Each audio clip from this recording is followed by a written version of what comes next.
Hello, today I'm going to demonstrate for you how to properly splice two wires together.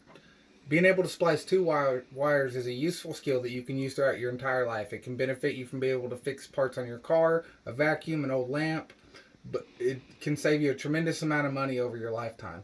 A lot of times what you'll see people do is take their wires and just twist them together like that and take some electrical tape and put on there. This is not safe, and I do not recommend this. Don't ever do this. I'm going to show you the right way and the safest way to splice two wires so that it'll look like this. So first thing we're going to need obviously is our wire. So we got some 14 gauge wire here. We're going to need a pair of wire strippers, a soldering iron heated to 450 degrees Celsius, some flux core solder. Flux core has the flux built into it. If you don't have flux core, you can buy separate flux. We're also going to need heat shrink tubing. It comes in various sizes. Make sure you get the size you need. We're going to need a heat source to shrink our tubing. Here we're just going to use a hair dryer. And lastly, what we'll have here is a set of tool called helping hands. This isn't a necessity, but it's really useful. You can pick any of this stuff up at your local hardware store, except this. You can pick this up at Harbor Freight for about $6.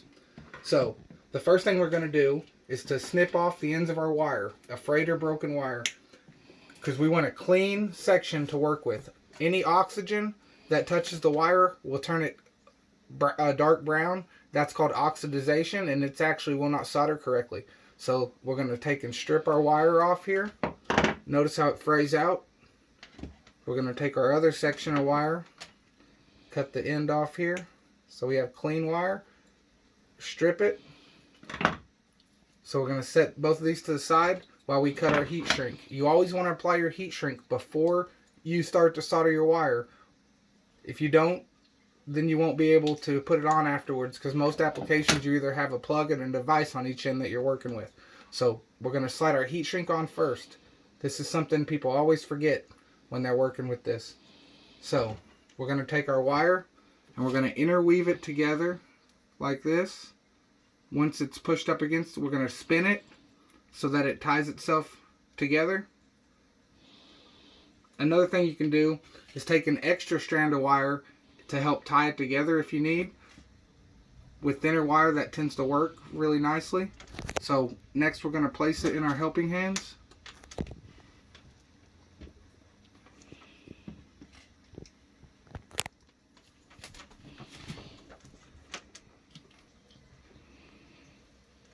So we're going to take our soldering iron.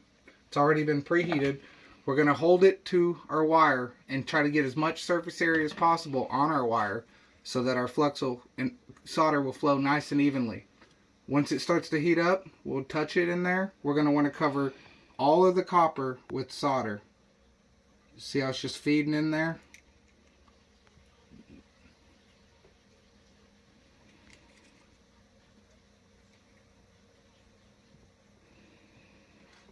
So we'll let that cool for a second. We're going to put our soldering iron back in our holder so we don't burn ourselves.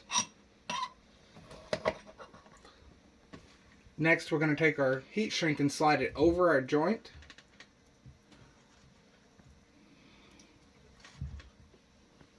Like that. Then we'll take our heat source, either be a hair dryer, heat gun, lighter, anything will work.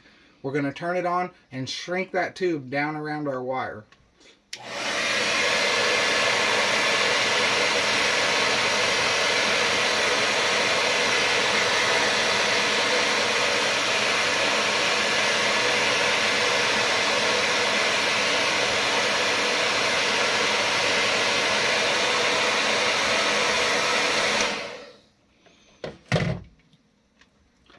So now we have a properly spliced joint. You can use this for all sorts of applications. So, like I said, first thing we're going to need is our wire. We're going to strip it, cut the ends off so we have no oxidization, put our heat shrink on. Next we're going to slide our wires together, twist them nice and tightly. Thirdly, we're going to take our soldering iron. We're going to hold it to our wire as we feed our solder and flux in after it's heated up for a few minutes. Lastly, we slide our heat shrink on, add our heat source, and now we've spliced a wire together the proper way. This is a lot safer than electrical tape. It's actually stronger than the wire by itself. That joint is stronger than the wire itself. So if it was to be pulled upon, it would break in the wire before a joint broke. So this is the proper way to splice a wire. You can use this, like I said, for all sorts of applications. I just fixed a vacuum cleaner that somebody ran over the other day with this technique. I hope you find it useful and be able to use it throughout your life. Thank you.